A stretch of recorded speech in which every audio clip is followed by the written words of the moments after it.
Section number 2 question 4 reconciliation. Reconciliation के और में क्या होगा कॉस्ट, बट हम दोनों करेंगे।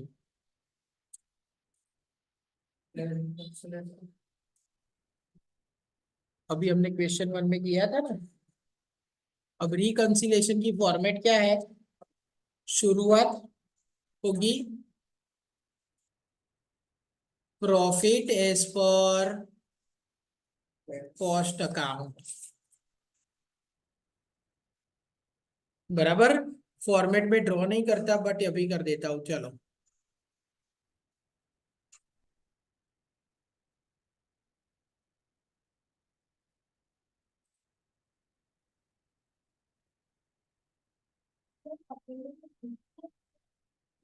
किसको, बाउल।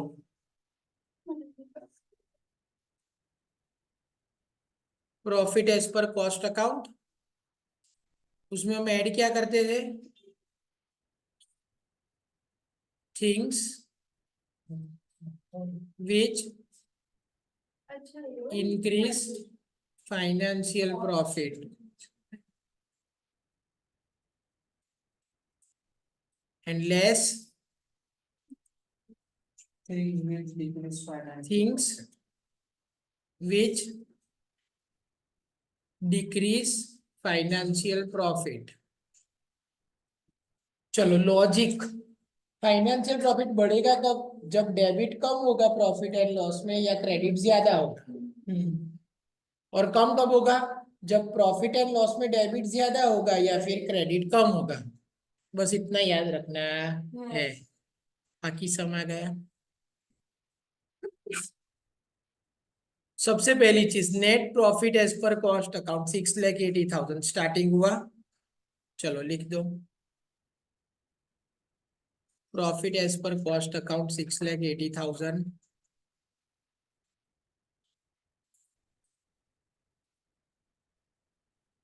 लाइट कर दो, प्लीज लाइट कर दे। reconciliation અને આ કોસ્ટ બે વાર કોઈ પૂછશે હા તો આપણે આ યુઝ કરીશું કયો बेव करवाना, ध्यान से देखना।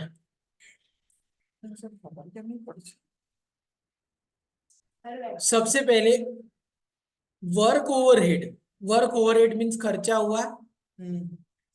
तो खर्चा क्या होता है, debit.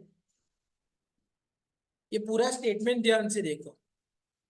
Under means come, recovered in cost account.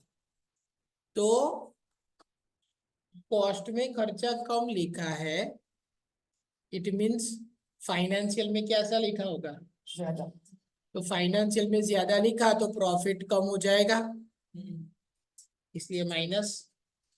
Debit financial में मोर, इसलिए प्रॉफिट कम, तो माइनस। पता चला,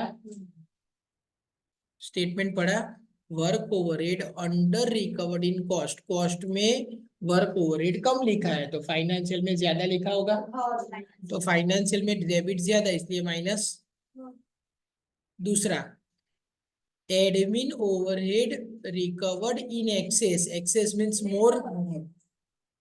तो इन कॉस्ट, तो कॉस्ट में डेबिट ज्यादा है, इट मीन्स फाइनेंशियल में डेबिट क्या हुआ, कम। फाइनेंशियल में डेबिट कम तो प्रॉफिट बढ़ेगा, plus.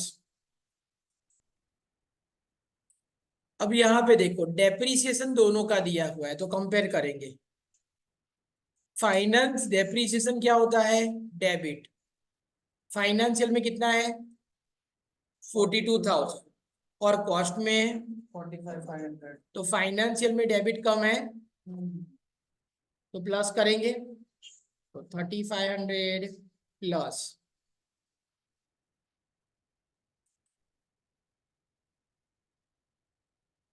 Interest received, interest received income हुई तो क्रेडिट होता है। Not included in cost account में सिर्फ फाइनेंशियल में ही क्रेडिट किया है, फाइनेंशियल में क्रेडिट ज्यादा तो प्लस। इनकम टैक्स भी फाइनेंशियल में ही आता है बट ये एक्सपेंस है तो डेबिट होता है, तो फाइनेंशियल में डेबिट ज्यादा तो माइनस।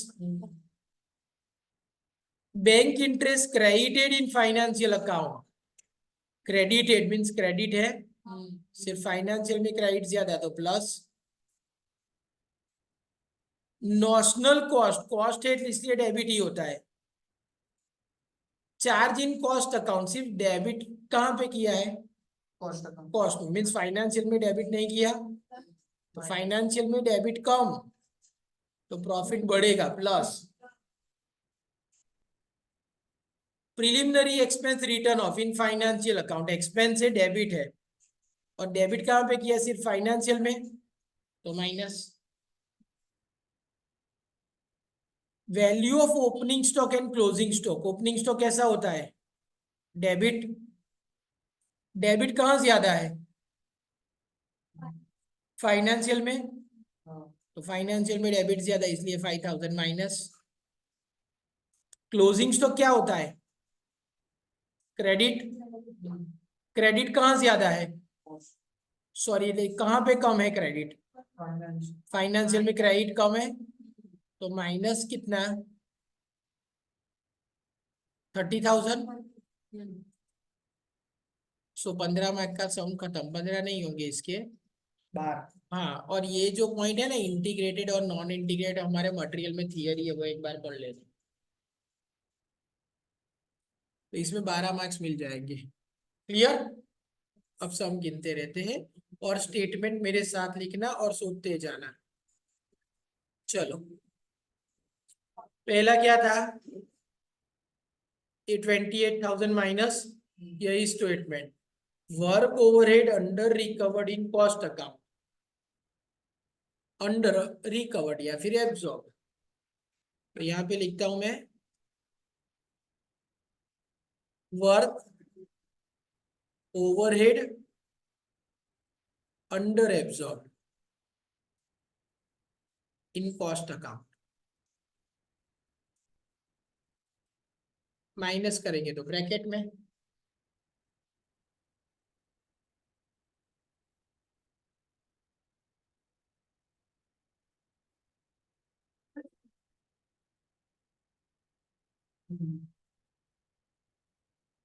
उसके बाद admin overhead recovered in access, over recovered over absorb cost में तो प्लस, तो प्लस के अंदर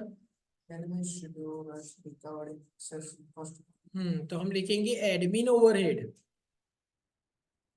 over absorb in cost account, कितना 15,000।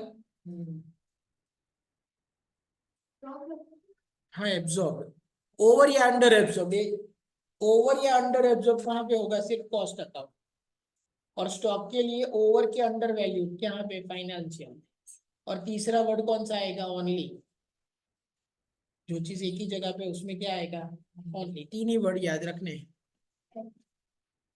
चलो, डेप्रिसिएशन खर्चा है, कॉस्ट में क्या है ज्यादा, तो फाइनेंशियल में खर्चा कम तो प्लस होगा, लिखेंगे क्या, depreciation over absorbed in cost account 3500, ऊपर जैसा ही स्टेटमेंट हुआ देख लो, कॉस्ट में खर्चा ज्यादा था,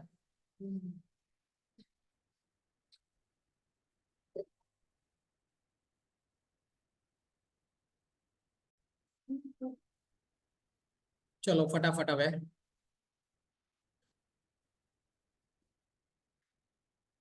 interest received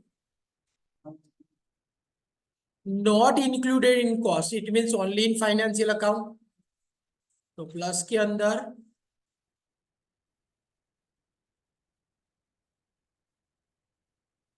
interest received only in financial account, कितना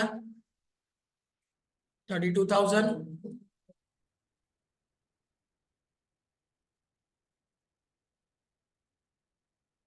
उसके बाद इनकम टैक्स सिर्फ फाइनेंशियल अकाउंट में है खर्चा तो माइनस, तो income tax only in financial account.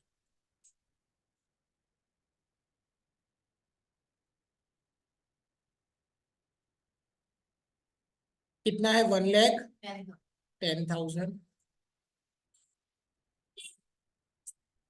Bank interest credit, credit means income, financial में क्रेडिट ज्यादा 4,000 लॉस है तो bank interest received only in financial account. कितना? 4,000।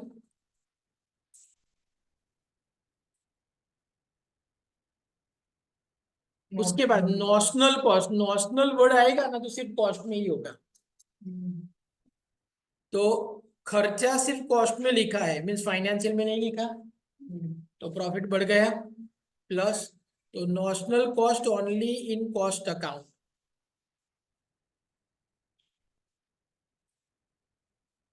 सो notional cost only in cost account plus, हाँ बोल,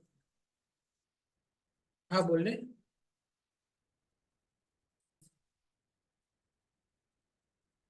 notional cost only in cost account કેટલા છે?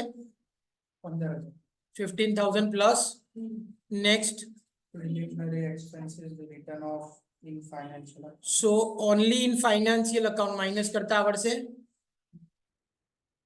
હવે અહીં ધ્યાન, આ તમે જાતે કરો। Value of opening stock minus છે 5,000, ફાઇનાન્શિયલ માં વધારે છે, સો statement opening stock overvalued in financial account।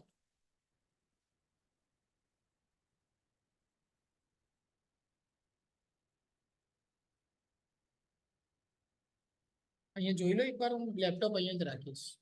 Opening stock overvalued in financial account 5,000 and last closing stock undervalued in financial account minus 30,000। so closing stock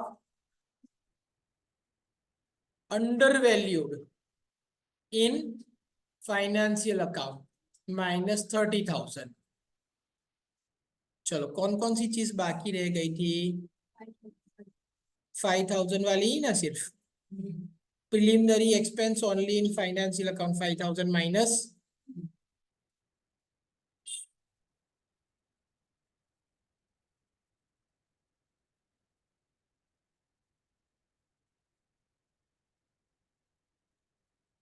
अब यहाँ पे जो answer आएगा वो क्या आएगा? Profit as per financial account. Clear?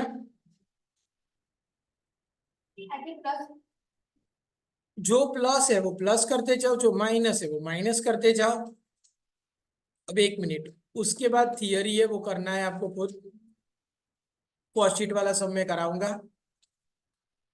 उसके बाद ये जो सम है ना प्रोसेस वाला, वो आप अभी कंप्लीट करो जब तक मैं आता हूँ वो, बराबर? 2,000 यूनिट इंट्रोड्यूस वाला, तो प्रोसेस का कंप्लीट करो। ये देखना, production overhead 100% of direct wages है, तो 25,000, 50,000 और 30,000 ही रहेंगे। क्लियर? तो ये कंप्लीट करके रखो, बराबर।